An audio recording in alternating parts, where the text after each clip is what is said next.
สวัสดีค่ะวิวจาก Channel Point of View ค่ะคราวที่แล้ววิวทำคลิปเล่าเรื่องสงครามโลกครั้งที่1ไปใช่ไหมคะซึ่งถ้าใครยังไม่ได้ดูนะคะสามารถกดไปดูได้ตรงนี้เลยนะคะจะไม่ทำครั้งที่2ได้ยังไงล่ะคะดังนั้นวันนี้เรามาดูสงครามโลกครั้งที่2กันดีกว่าค่ะแอบบอกก่อนนะคะว่าเนื้อหาที่วิวจะเล่าให้ฟังในวันนี้ไม่ใช่เนื้อหาที่ครบสมบูรณ์ประกอบไปด้วยทุกเหตุการณ์ในสงครามโลกครั้งที่2ถ้าใครที่จะนำไปสอบจะไปเรียนจะไปเขียนรายงานแนะนำให้ไปค้นหาข้อมูลเพิ่มเติมค่ะณที่นี้เหมือนกับว่าวิวมาเล่าภาพรวมคร่าวๆให้ฟังเพื่อที่จะได้เก็ตบรรยากาศของสงครามโลกครั้งที่2มากกว่าค่ะถ้าใครยังไม่ได้กดปุ่ม subscribe ให้ Channel Point View อย่าลืมไปกดก่อนนะคะกดเสร็จแล้วกดปุ่มกระดิ่งเล็กๆที่อยู่ด้านข้างด้วยมันจะได้แจ้งเตือนทุกครั้งเลยที่วิวอัพคลิปวิดีโอใหม่ๆค่ะถ้าทุกคนพร้อมที่จะฟังเรื่องราวที่ทั้งสนุกและมีสาระกันแล้วก็ไปฟังกันเลยค่ะพูดถึงสงครามโลกเนี่ยนะคะหลายคนก็จะต้องตั้งคำถามว่าสงครามโลกครั้งที่2เริ่มต้นเมื่อไหร่แล้วก็จบเมื่อไหร่ตอบค่อนข้างยากค่ะเพราะจนถึงในปัจจุบันนี้นักประวัติศาสตร์ต่างๆก็ยังเถียงกันอยู่เลยว่าเราจะนับจุดไหนเป็นจุดเริ่มต้นของสงครามโลกครั้งที่2ดีคือลองนึกสภาพในสมัยนั้นนะคะมันไม่ได้มีใครสักคนหนึ่งที่ลุกขึ้นมาแล้วก็บอกว่าตอนนี้ทุกประเทศเกลียดกันดังนั้นฉันขอประกาศให้เริ่มสงครามโลกครั้งที่2ณบัดนี้ทุกประเทศเชิญลบกันได้เลยจ้าดังนั้นเรามาดูเหตุการณ์หลังสงครามโลกครั้งที่1กันดีกว่าว่าเกิดอะไรขึ้นแล้วมันค่อยๆพัฒนากลายมาเป็นสงครามโลกครั้งที่2ได้ยังไงนะคะอย่างแรกเลยเนี่ยนะคะคือสนธิสัญญาสันติภาพค่ะโดยเฉพาะสนธิสัญญาที่ชื่อว่าสนธิสัญญาแวร์ซายน์ก็เป็นสนธิสัญญาที่บังคับให้ประเทศผู้แพ้สงครามเนี่ยจะต้องเซ็นแล้วก็ปฏิบัติตนตามไม่ว่าจะเป็นให้ลดทหารลงเหลือเท่านั้นเท่านี้ห้ามมีกองทัพนั้นห้ามมีกองทัพนี้ต้องจ่ายค่าปฏิกรรมสงครามรวมไปถึงด้านการปฏิบัติตัวอะไรต่างๆคือสนธิสัญญาพวกนี้พยายามจะบังคับให้ประเทศที่เขาอ้างว่าเป็นผู้เริ่มสงครามโลกครั้งที่1เนี่ยไม่มีกำลังใดๆเพื่อที่จะก่อสงครามอีกต่อไปนะคะนอกจากนี้นะคะก็ยังเป็นสนธิสัญญาที่ให้ประโยชน์แก่ผู้ชนะสงครามค่ะประเทศต่างๆรู้สึกยังไงบ้างประเทศแรกแน่นอนว่าเยอรมั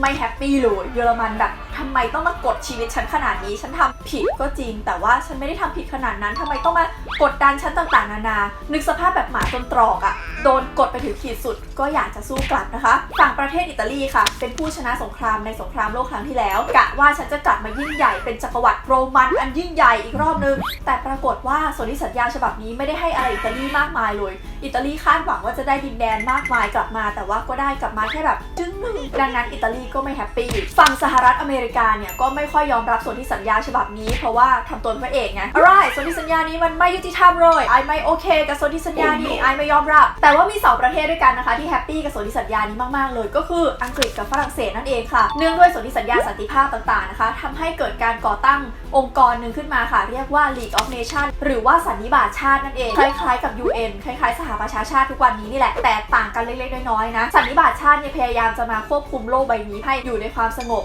และแน่นอนว่าอังกฤษแฮปปี้มากเพราะว่าจาก League of Nations เนี่ยทำให้อังกฤษได้เป็นพี่ใหญ่ใน League of Nations เลยนะคะเรียกได้ว่าเป็นคนคุมกฎของโลกใบนี้ส่วนฝรั่งเศสนี่แฮปปี้มากค่ะเกลียดเยอรมันเป็นทุนเดิมจำได้ใช่ไหมคะที่เคยรบกันมาก่อนดังนั้นเมื่อเยอรมันแพ้สงครามค่ะฝรั่งเศสก็เลยถือโอกาสเอาสนธิสัญญาแวร์ซายน์สนธิสัญญาสันติภาพต่างๆเนี่ยมาบังคับแล้วก็กดดันเยอรมันสุดขีดรีดทุกอย่างจากประเทศเยอรมันเห็นไหมว่ามันเริ่มมีความขัดแย้งเล็กๆน้อยๆแล้วและพวกความขัดแย้งพวกนี้องค์กรที่ตั้งขึ้นมาเพื่อแก้ไขอย่าง League of Nations ก็ทำอะไรไม่ได้เพราะว่าไม่มีกองกำลังของตัวเองเวลา League of Nations จะบังคับใช้อะไรก็ช่วยแก้ไขปัญหาได้แต่พวกประเทศเล็กๆต่างๆเพราะว่ามีอังกฤษหนุนหลังแต่เวลาที่ประเทศใหญ่ๆทะเลาะกันเนี่ยไม่มีกองกำลังของตัวเองไงแล้วอังกฤษก็ไม่อยากยุ่งหรือบางทีอังกฤษและผองเพื่อนก็ไปทะเลาะกันเองดังนั้นนะคะสันนิบาตชาติก็เลยไม่ค่อยได้ผลเท่าไหร่ที่สำคัญเนี่ยนะคะยุคหลังสงครามโลกครั้งที่1เป็นยุคที่เผด็จการเฟื่องฟูหนักมากค่ะแล้วก็เต็มไปด้วยการโฆษณาชวนเชื่อต่างๆเพราะว่าฝั่งผู้แพ้แล้วก็ผู้ที่รู้สึกว่าตัวเองโดนเอาเปรียบเนี่ยเขาจะรู้สึกสิ้นหวังมากรู้สึกว่าแบบชีวิตฉันนี่คืออะไ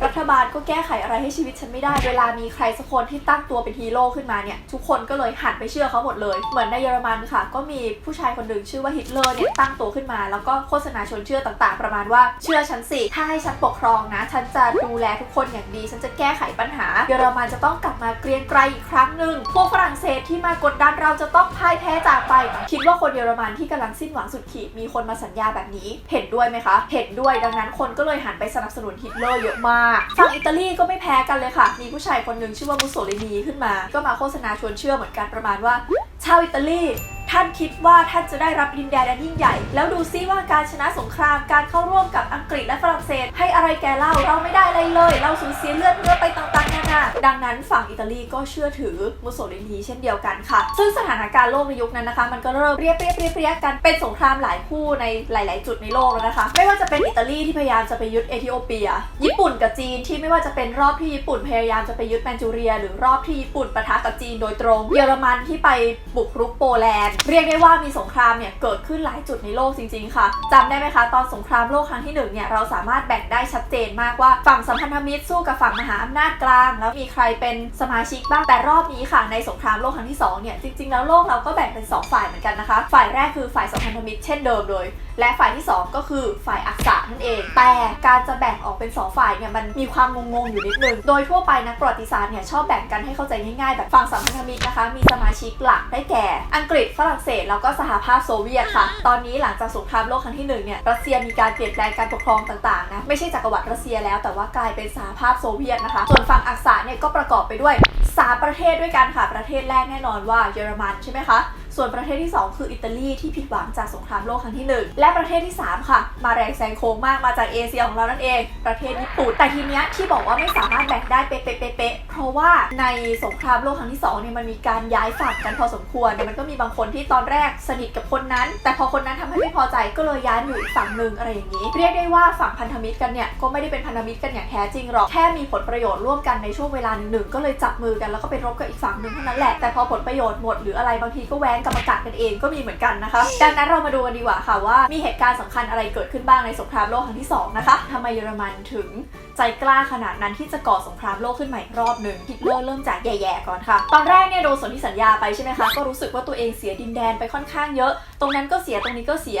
ยแล้วมันมีบางส่วนที่เสียไปเนี่ยคนที่อยู่ในบริเวณนั้นเนี่ยมันเป็นคนเยอรมันไงฮิตเลอร์ก็รู้สึกว่าถึงแม้ตอนนี้ที่นี่จะไม่ใช่ที่ของประเทศฉันแต่คนที่อาศัยอยู่ในนั้นมันเป็นพลเมืองเยอรมันฉันควรจะเข้าไปดูแลดังนั้นมันก็เลยมีการตีกันเกิดขึ้นฮิตเลอร์ก็เลยเริ่มยึดดินแดนตรงนั้นตรงนี้ค่ะทีนี้เวลายึดแล้วประเทศอื่นทำยังไงยกตัวอย่างครั้งแรกเลยเนี่ยเช็กโกสโลวาเกียพอไปยึดแล้วเกิดอะไรขึ้นฝรั่งเศสกับอังกฤษเห็นฮิตเลอร์ไปยึดก็ใช้วิธีการต่อต้านด้วยการประณามคือด่า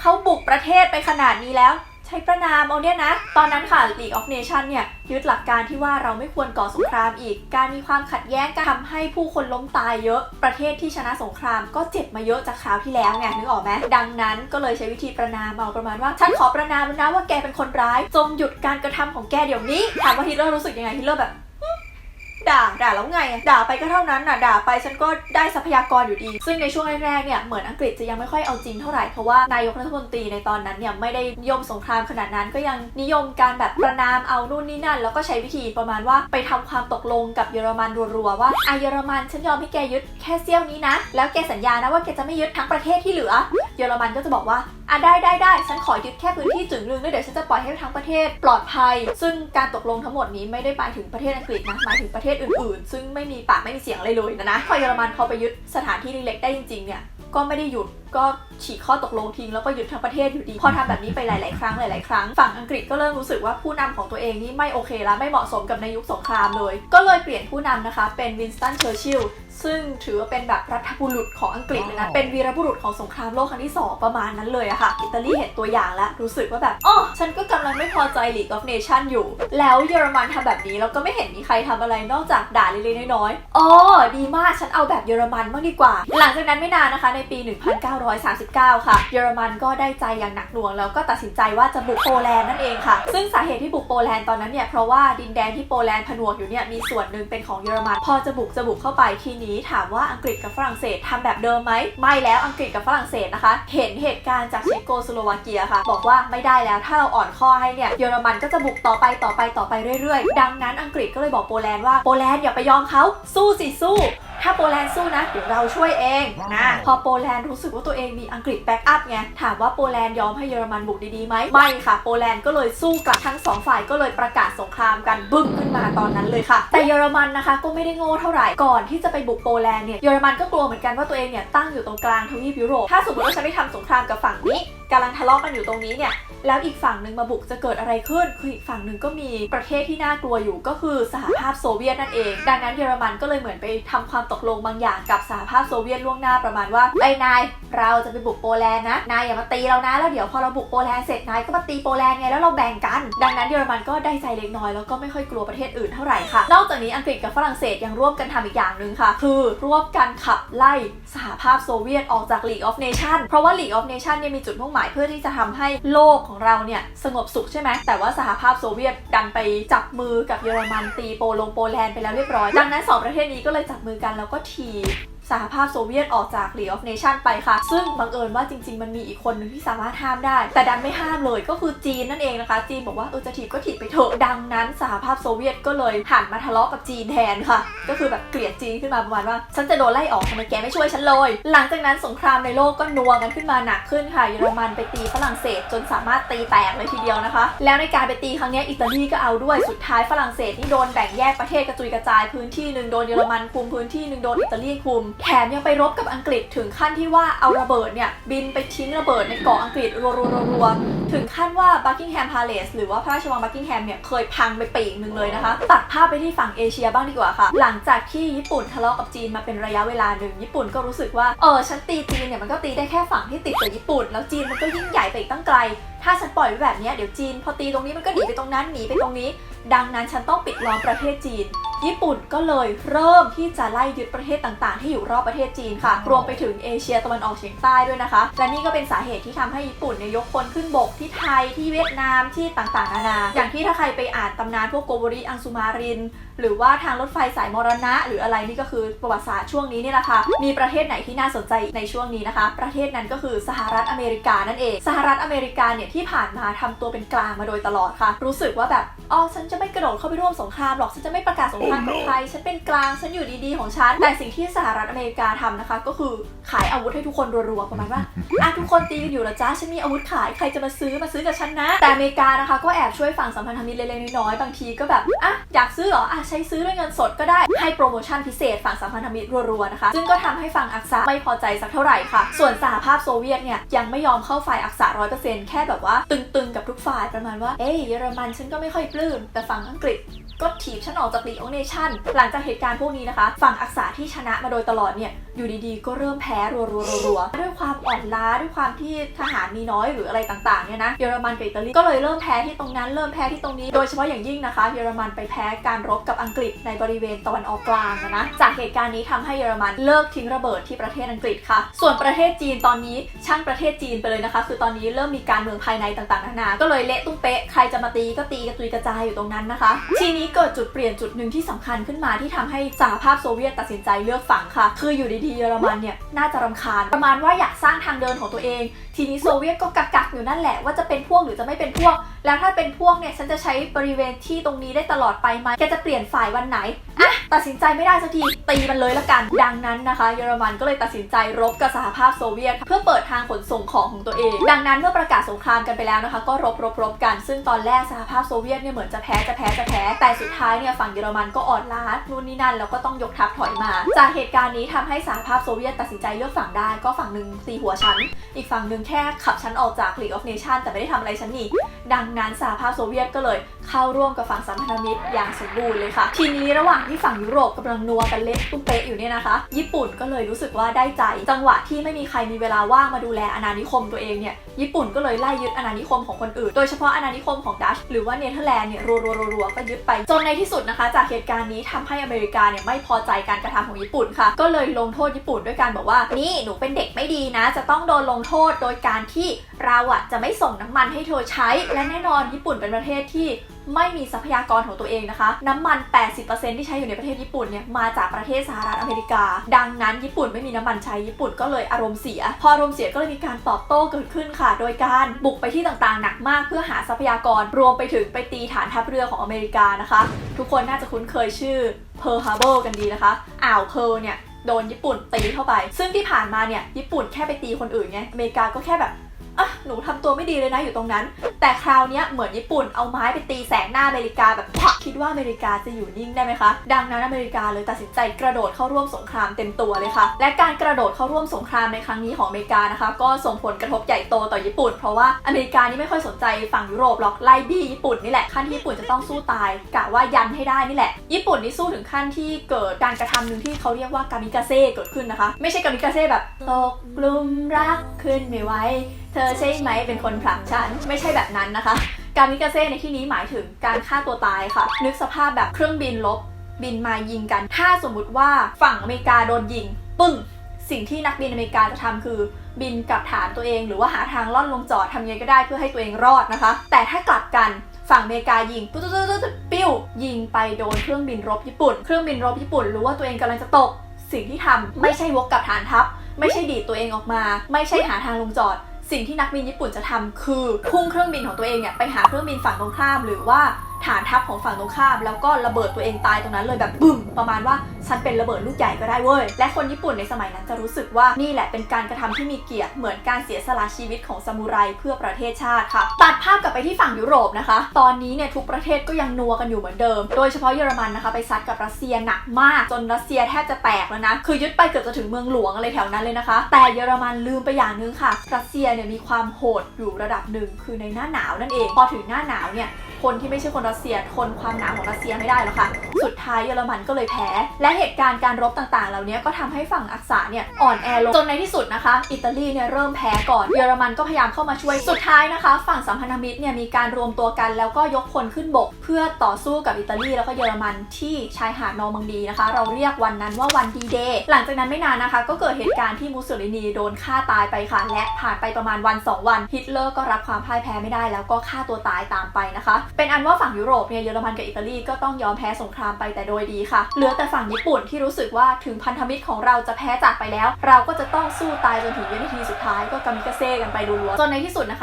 ะสหรัฐอเมริกาก็ยื่นข้อเสนอให้ญี่ปุ่นค่ะบอกว่าญี่ปุ่นแกจะยอมแพ้ไหมแต่การยอมแพ้ครั้งนี้จะต้องยอมแพ้แบบไม่มีเงื่อนไขอะไรเลยคือฉันสั่งให้ทำอะไรต้องทำหมดมันฟังดูน่ากลัวใช่ไหมดังนั้นญี่ปุ่นก็เลยบอกว่าฉันยอมสู้ตายดีกว่าเพราะว่าญี่ปุ่นยังไม่รู้ไงคะว่าจริงๆแล้วอเมริกามีอะไรที่แย่กว่าที่กำลังทดลองอยู่สหรัฐอเมริกาก็เลยจัดการทิ้งของที่โหดร้ายมากๆใส่ญี่ปุ่น2ชิ้นด้วยกันค่ะก็คือระเบิดนิวเคลียร์นั่นเองได้แก่ลูกแรกชื่อว่า Little Boy คือระเบิดลูกจิ๋วๆนะคะทิ้งลงไปที่ฮิโรชิมาบึ้มคนตายไปเท่าไหร่ก็ไม่รู้เยอะมากนะแล้วก็หลังจากนั้นแป๊บเดียวนะคะอเมริกาก็จัดไปให้อีกลูกหนึ่งชื่อว่า The Fat Man เมื่อกี้ Little Boy ตอนนี้ Fat Man นะคะทิ้งลงไปปึ้งที่นางาซากิค่ะทำให้ญี่ปุ่นนะคะเห็นว่าตัวเองไม่สามารถสู้ได้ไม่ว่ากรณีใดๆทั้งสิ้นดังนั้นก็เลยต้องยอมแพ้สงครามไปค่ะแล้วก็ทำให้เกิดเงื่อนไขต่างๆกับประเทศมากมายไม่ว่าจะเป็นห้ามมีทหารให้มีแค่กองกำลังรักษาตัวเองซึ่งทำให้สงครามโลกครั้งที่2เนี่ยนะคะจบลงในปี